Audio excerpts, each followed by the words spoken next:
ګورئ زموږ ښوونکي هم وایي او ضرب المثل هم لرو چې پوښتنه عیب نه ده، ناپوهېدل عیب دی.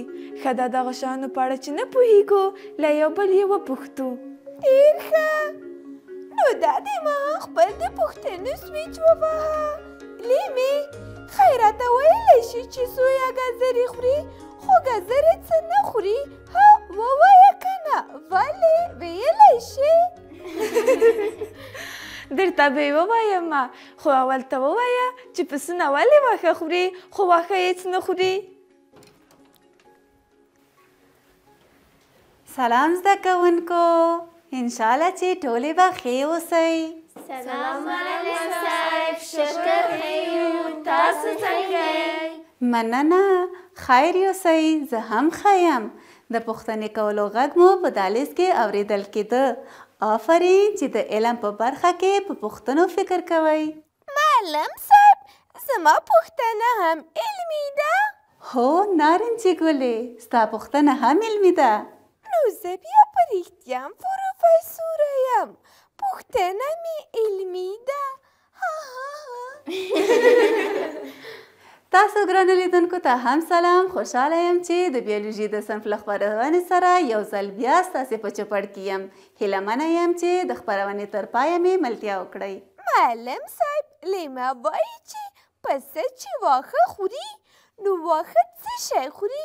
په رښتیا دا واښه څه شی خوري؟ هو ما واورېدل، د یو بل نه مو ډېرې جالبې پوښتنې وکړې.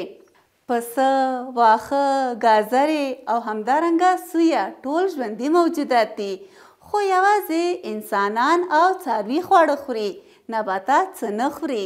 پوهېږئ چې ولې؟ زه حیرانه یم چې څنګه کیدای شي چې نباتات له خوراکه پرته ژوندي پاتې شي. ارزو رښتیا وایي، هر ژوندی موجود د ژوندي پاتې کېدلو لپاره انرژي ته اړتیا لري، همداسې نه ده؟ نو داسې چې ده نباتات خپله انرژي او غذایي مواد له څه شي ترلاسه کوي؟ کنجکاوي مو پر ځای ده. که خدای کول په ننني درس کې مو ټولې پوښتنې حلیږي. راځئ چې وګورو زموږ د نن د درس عنوان څه دی. زموږ د نن د درس عنوان دی ضیایي ترکیب یا فوتوسنتیسیس. ضیایي ترکیب یا فوتوسنتیسیس داسې عملیه ده چې نباتات یې په مرسته خپل د اړتیا وړ غذایي مواد ترلاسه کوي. عجیبه ده، نباتات چې نه پخلنځی او نه هم دیګ او کاسې لري نو خپل خواړه څنګه تیاروي؟ یوه دقیقه صبر وکړه، ښوونکي وویل د درس په دوام ټول شیان به موږ ته روښانه شي. پوهېږي چې یوه دقیقه څه معنا؟ یوه دقیقه یعنې یوه دقیقه صبر وکړه. نه، یوه دقیقه یعنې شپېته ثانیې. ښایي ووایه یو ساعت څه معنا؟ یعنې شپېته دقیقې. نه نه، یو ساعت یعنې یو دانه ساعت. ښه نو ګران زده کوونکو، موږ او تاسو نن غواړو چې ضیایي ترکیب عملیه وپېژنو، خو تر هر څه دمخه باید د دې جالب درس هدفونه مشخص کړو او بیا به ورو ورو مخته ځو. د درس هدفونه: موږ به په نن درس کې اوتوتروف او هیتروتروف موجودات پېژنو، تعمیري تعاملات یا انابولیزم تعریفوو او همدارنګه د ضیایي ترکیب عملیه او د دغې عملیې ارزښتونه بیانوو. په لومړي ګام کې به له اوتوتروف او هیتروتروف موجوداتو سره بلدیږو. نو ګورو یې. هیتروتروف حیوانات او انسانان هیتروتروف موجودات دي، یعنی هغه ژوندي موجودات چې خپل خواړه له نباتاتو او نورو موجوداتو څخه ترلاسه کوي. او اوس به وګورو چې بل څه لرو، او دا دی ستاسې د پوښتنې ځواب ته راورسېدو. اوتوتروف نباتات اوتوتروف موجودات دي، یعنی هغه موجودات چې خپل خواړه د خپل بدن دننه په خپله چمتو کوي، او دا اوتوتروف موجودات د تولیدونکو موجوداتو په نوم هم یادېږي. یعنې څنګه؟ یعنې نباتات خپل خواړه په خپل بدن کې چمتو کوي؟ معلم صاحب کېږي چې د اوتوتروف او هیتروتروف معنا موږ ته لږ روښانه کړئ؟ هو آرزو جانې، ولې نه؟ راځه چې ویې ګورو. اوتوتروف نباتات اوتوتروف موجودات دي اوتو د اتومات یا خودکار په معنا او تروف د تغذیه په معنا ده. یعنی هغه موجودات چې خپل په ځان کې خواړه چمتو کوي. نو راځه چې اوس د هیتروتروف معنا وګورو. هیتروتروف انسانان او څاروي هیتروتروف موجودات دي. هیتروتروف کلمه له دوو یوناني کلمو څخه اخیستل شوې ده. هیترو د پردي او تروف د تغذیه په معنا ده. یعنی هغه ژوندي موجودات چې خپل خواړه د نباتاتو او نورو څارویو څخه ترلاسه کوي. ښه نو ګرانو زده کوونکو، موږ او تاسو وپوهېدو چې څاروي هیتروتروف موجودات دي او نباتات اوتوتروف موجودات دي. څاروي خپل خواړه له نباتاتو او نورو څارویو ترلاسه کوي، خو شنه نباتات بیا خپل خواړه د خپل بدن دننه چمتو کوي. خو نباتات څنګه خپل خواړه په خپله چمتو کوي؟ نباتات دغه کار د ضیایي ترکیب عملیې یا فوتوسنتیز له لارې ترسره کوي. نو راځئ چې وګورو ضیایي ترکیب څه ته وایي. فوتوسنتیز یا ضیایي ترکیب. فوتوسنتیز یا ضیایي ترکیب هغه عملیه ده چې په هغې عملیې کې نباتات د لمر د رڼا او د کلوروفیل په شتون کې خپل خواړه ترکیبوي. فوتوسنتیز د دوو یوناني کلمو څخه اخیستل شوې ده. فوتو د لمر یا رڼا په معنا او سنتیسیس د ترکیب په معنا ده. او همدارنګه ګورو چې په ضیایي ترکیب عملیه کې څه کار ترسره کیږي. د فوتوسنتیسیس تعامل د ضیایي ترکیب په عملیه کې یا د فوتوسنتیز کې اوبه او کاربن ډای اکساید د لمر د نور او کلوروفیل په شتون کې د یو بل سره تعامل کوي او د نباتاتو د اړتیا وړ خواړه یعنی ګلوکوز جوړوي او په دې پروسه کې اکسیجن هم تولیدیږي. ټول څه واخلئ او بیا ما په شان د یوې شېبې لپاره خپله ساه قیده کړئ. همدې هوا یا اکسیجن په خاطر موږ ټول د نباتاتو پوروړي یو. مننه مهربانه نباتاتو. ښه نو ګرانو زده کوونکو، موږ او تاسو وپوهېدو چې نباتات خپل د اړتیا وړ خواړه د ضیایي ترکیب عملیې له لارې ترلاسه کوي. نو اوس پوښتنه دلته دا ده چې نباتات خپلې اوبه او کاربن ډای اکساید څه ډول ترلاسه کوي؟ خو تر هغې وړاندې یوه لنډه دمه نیسو او زر بیرته راګرځو. هو رښتیا تاسو هم له ځان سره فکر وکړئ چې نباتات خپلې اوبه او کاربن ډای اکساید له کوم ځای ترلاسه کوي؟ ښه نارنجي، په نوي خوب کې دې څه ولیدل؟ هو رښتیا خوب مې لیده چې د ټول ښار د سړکونو او څلور لارو په بیلبوردونو زما عکسونه بند وي. پوهېږئ چې زما تر عکس لاندې څه لیکلي وو؟ څه لیکلي وو؟ پاسې لیکلي وو چې نارنجي. بیا یې د هغه لاندې لیکلي وو چې وبخئ پروفیسوره نارنجي. نو ولې لومړی پروفیسوره نارنجي نه لیکه چې بیا یې عذر غوښت او ورپسې اصلاح کول چې پروفیسوره نارنجي؟ نور نه پوهېږم چې هغوی په لیکلو کې غلطي کړې وه او که زما خوب ګډوډ و. ها؟ څه؟ ښه نو ګرانو زده کوونکو او د صنف د خپرونې لیدونکو بیا هم ښه راغلاست. پوښتنه دا وه چې نباتات د خپلو خوړو د جوړولو لپاره اوبه او کاربن ډای اکساید له کومه ترلاسه کوي؟ نو راځئ چې ویې ګورو. ستوماتا یا د نبات تنفسي درزونه. نباتات خپلې اوبه د ریښو له لارې جذبوي او دا کار د اوسموسیس د عملیې په مرسته ترسره کوي او نباتات کاربن ډای اکساید هم د تنفسي درزونو یا د ستوماتا له لارې د هوا نه اخلي. نو راځئ چې د نباتاتو د اوبو جذبېدل په یو ګرافیکي فلم کې وګورو. د ریښې په واسطه د اوبو جذبېدل. نباتات خپلې اوبه د ریښو له لارې د خاورې نه د اوسموسیس د عملیې په مرسته جذبوي. نباتات انتقالي سیستم لري چې د دې سیستم په واسطه اوبه او نور غذایي مواد د نباتاتو بېلابېلو برخو ته لیږدوي. اوبه د زایلم د انساجو په واسطه د نبات د ریښو نه نورو برخو ته لیږدول کیږي. معلم صاحب د نباتاتو د اوبو په جذبو شوم. تاسو ویل چې سا هم کږي؟ هو ګلسم جانې، اوس په عملي بڼه ګورو چې نباتات څه ډول د ساده اخیستلو یا د تنفس عملیه ترسره کوي. ما دلته تاسو ته ځینې پاڼې راوړي دي، نو دغه پاڼې به تاسو ته درکړم. ارزو جانې او ګلسم جانې، زینب جانې تاسو دا پاڼې واخلئ او ګلسم جانې تاسې هم دغه پاڼې. اوس هم درته د دې پاڼو کې د تنفسي درزونو د لیدلو لپاره زرابین راوړو.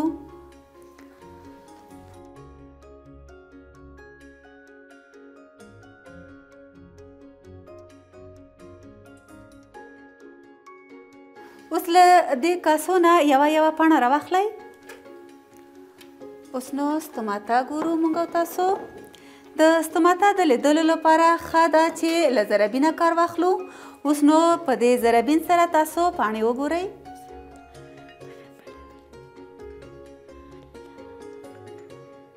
ارزو جانې نارنجي ته هم ور وښیه. څومره جالب. هو څومره جالب یې.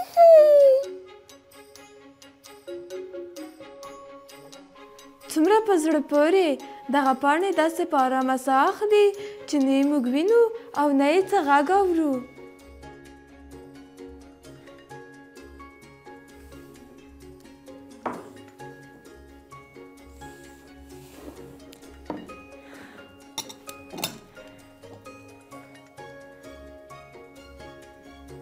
ښه ګرانو زده کوونکو، ضیایي ترکیب یا فوتوسنتیز یو تعمیري تعامل یا انابولیزم دی چې د نباتاتو د پاڼو په حجرو کې ترسره کیږي. نو ځکه د نبات پاڼې ته د خوړو د جوړولو فابریکه هم ویل کیږي. ومو ویل تعمیري تعامل، دا څه معنا؟ لومړی ځل دی چې اورم یې.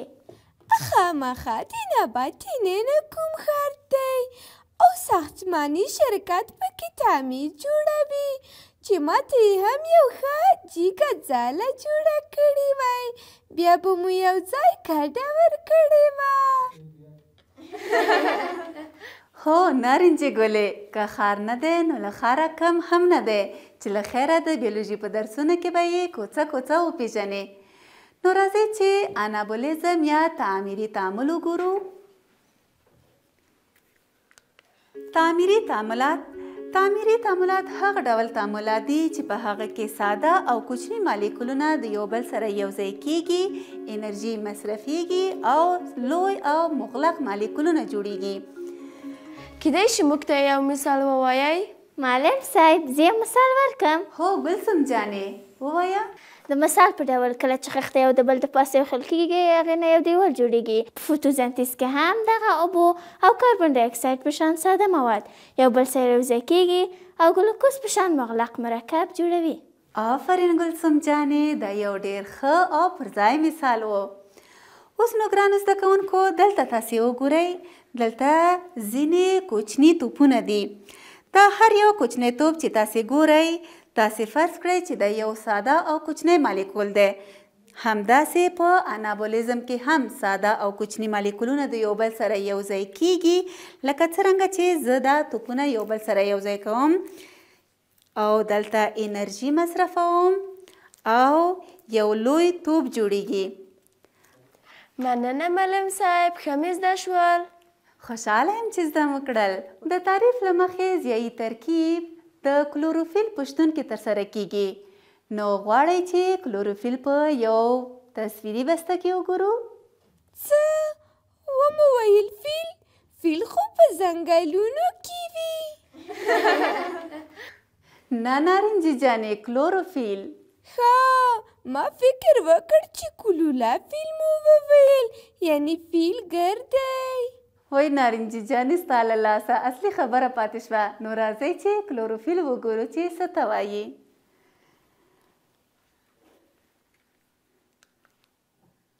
کلوروفیل د نباتي حجرو دننه یو زرغون رنګه ماده ده یا پیګمنټ دی چې د نباتي حجرو په کلوروپلاست کې پیدا کیږي. کلوروفیل د دې ترڅنګ د لمر د رڼا د جذبولو دنده هم پر غاړه لري او د نباتي حجرو کې د زرغون رنګ خاصیت مسؤل دی. نو په دې ډول سره نباتات کولی شي چې ضیایي ترکیب عملیه سرته ورسوي او غذایي مواد یا ګلوکوز جوړ کړي. معلم صاحب، ضیایي ترکیب د حیواناتو په بدن کې هم ترسره کیدای شي؟ نه، حیوانات خو بڼه او ریښه نه لري. حیوانات په خپل بدن کې د ضیایي ترکیب عملیه نشي ترسره کوی. پوهیږئ چې علت یې څه دی؟ ځکه چې دغه عملیه یوازې د کلوروفیل په شتون کې ترسره کیږي. شنه نباتات او کلوروفیل لرونکي یو حجروي شیان ضیایي ترکیب عملیه سرته رسولی شي، خو څاروي چې په خپل بدن کې کلوروفیل نه لري دغه عملیه نشي ترسره کولی او نشي کولی چې خپل خواړه چمتو کړي. اوس نو ورو ورو عملی کار وخت را رسیږي. موږ به د عملی کار لازمه مواد او د خوندیتوب جامې چمتو کړو. تاسې لاړ شئ یوه لنډه دمه وکړئ. د خپرونې دوام ته ښه راغلاست. د عملی کار وخت دی، نو په ګډه سره به یو عملی کار پیل کړو. لکه څرنګه چې ګورئ زموږ څه زده کوونکي هم د خوندیتوب په جامو باندې سنبال دي. نو چمتو یاستئ؟ چمتو یو. پوهیږئ زموږ د دې عملی کار هدف د اکسیجن د کوچنۍ فابریکې جوړول دي. رښتیا وایې؟ هو نارنجي ګلې، رښتیا وایم. شروع کوئ؟ هو شروع کوئ. غواړو چې د اکسیجن یوه کوچنۍ فابریکه جوړه کړو د فوتوسنتیسس عملیې له لارې، البته د مصنوعي رڼا په مرسته. تاسې هم کولی شئ چې دغه فعالیت چې موږ دلته ترسره کوو په خپلو کورونو کې د لمر د رڼا لاندې ترسره کړئ.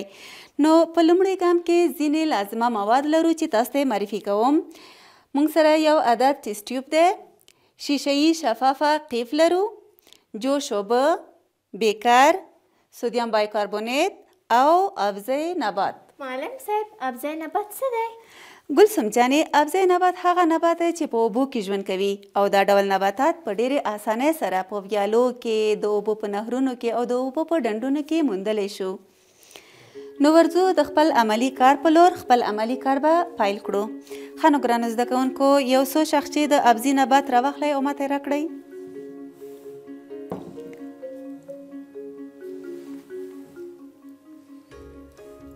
زینب جانې ته دغه شاخ واخله. مننه ګلسم جانې، زما هم زړه و چې همدا شاخچه واخلم. ډیره مننه، آفرین. ښه نو اوس دا شاخچې را اخلو او د قیفي لولې کې ننه کوو. البته ساقې یې په قیف کې چې ښې ننه کړې، نو دا قیف را اخلو، د بیکر د ننه یې په دې شکل سره ږدو. اوس غواړو چې بیکر له اوبو ډک کړو.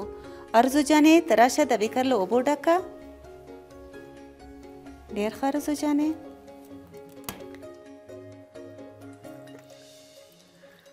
ډېر ښه.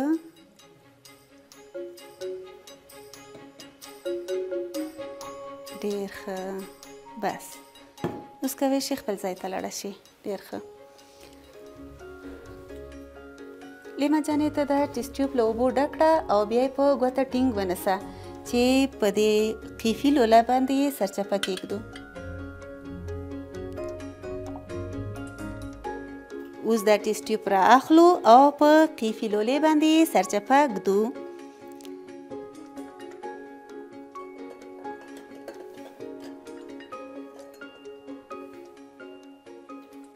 دا د اوبو ډک بیکر د فوتوسنتیز لپاره د اړتیا وړ اوبه برابروي. هغه داسې چې قیفي لوله دا زمینه برابروي چې د نبات ډنډې په اوبو کې غوټې ووهي او د نبات لپاره دایمي اوبه چمتو کړي او نبات د دې له لارې ضیایي ترکیب عملیه ترسره کوي او دا پروسه د نبات د حجرو په کلوروپلاست کې ترسره کیږي.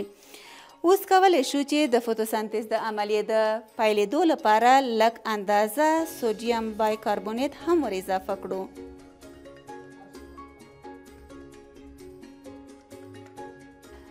ابزي نبات په خپلو پاڼو کې د شته کلوروفیل په وسیله رڼا جذبوي، نوري انرژي اوبه او کاربن ډای اکساید سره یوځای کوي او په اکسیجن او غذایي موادو یا ګلوکوز باندې تبدیلوي او دغه پروسه د نبات د حجرو په کلوروپلاست کې ترسره کیږي. معلم صاحب آیا زموږ د اکسیجن د فابریکې تنظیم بشپړ شو؟ هو زینب جانې بشپړ شو. اوس دغه لوښی د 10 دقیقو لپاره د مصنوعي نور له لاندې ږدو تر څو د اکسیجن تولید وګورو.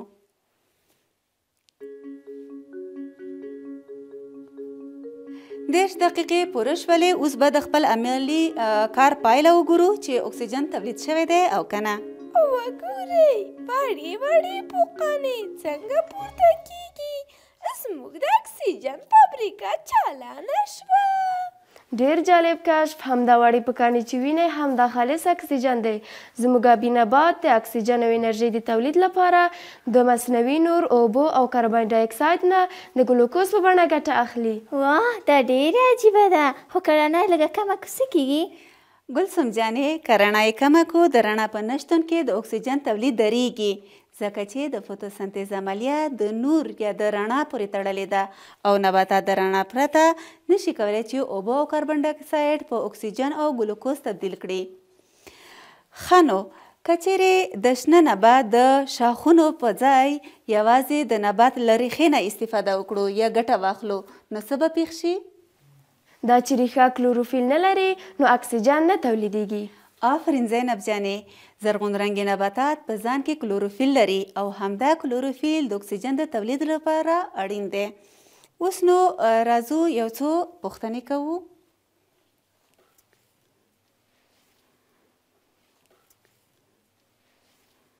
فوتوسنتیز یا ضیایي ترکیب څه دی؟ څوک راته وایي؟ ارزو جانه به راته ووایي. فوټوسنتیز هغه پروسه ده چې په هغې کې نباتات د لمر وړانګو، اوبو او کاربن ډای اکساید نه د ګلوکوز او اکسیجن د تولید لپاره ګټه اخلي. ډېر ښه ارزو جانې. نو زه د بلې پوښتنې په لور. ضیایي ترکیب څه ډول تعامل دی؟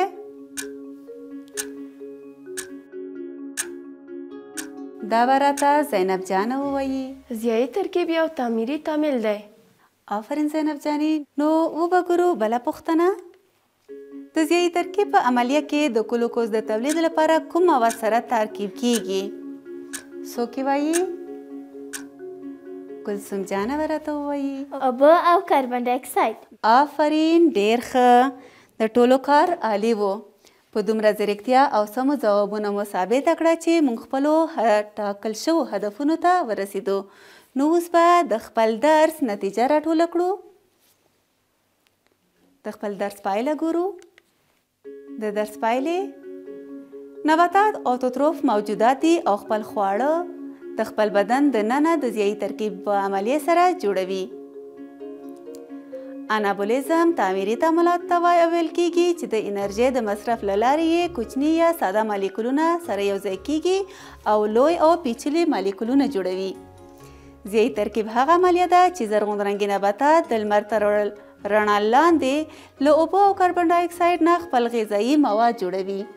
ښه نو ګرانو لیدونکو، دا وه زموږ د نن خپرونه. تر بلې مو په لوی او مهربان رب سپارم. الله پامان.